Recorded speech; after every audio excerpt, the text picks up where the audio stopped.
pensez que les hommes pieux sont forcément des gens bien? Eh ben c'est pas le cas. Si pieux rime avec mafieux, c'est pas pour rien. Eux, c'est les pasteurs Bignons. Vous les connaissez pas, c'est normal. Pourtant, ils accomplissent bien plus dans le milieu de la drogue et du grand banditisme que n'importe quel autre trafiquant. Escobar, vous me direz, il était colombien. Eux, ils sont bretons. Forcément, ça fait moins couler d'encre. Leur fortune, ils la doivent à ça.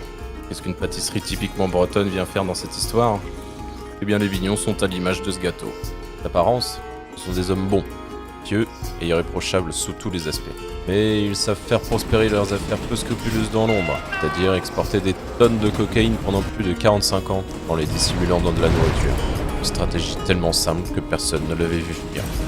Sauf peut-être la DGDDI, qui ont fini par se demander comment de simples pasteurs pouvaient être en première de couverture du magazine Challenge. Heureusement, ils ont senti le vent tourner et se sont réfugiés aux États-Unis pour vivre le rêve américain à leur façon. Dans la précipitation, ils ont laissé derrière eux toute leur fortune. Et c'est sans un rond qu'ils ont dû tout reprendre depuis le début.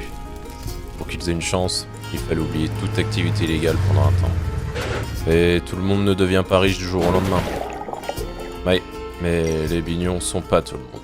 Ils ont réussi en quelques mois à récupérer un train de vie digne des plus grands millionnaires d'Hollywood.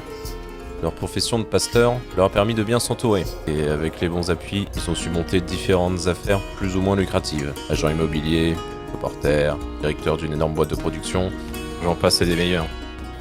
Chasser le naturel, il revient en AC-130.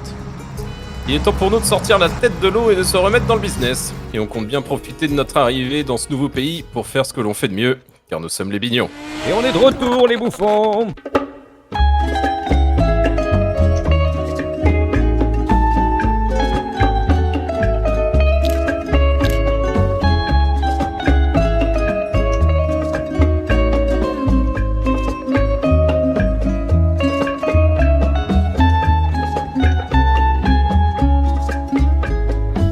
Cargamos tartas en los barcos, los pastores se vuelven narcos. El castillo no está solo, tenemos docenas de ellos. Y no hablo de nuestros coches, aunque nos faltan dólares.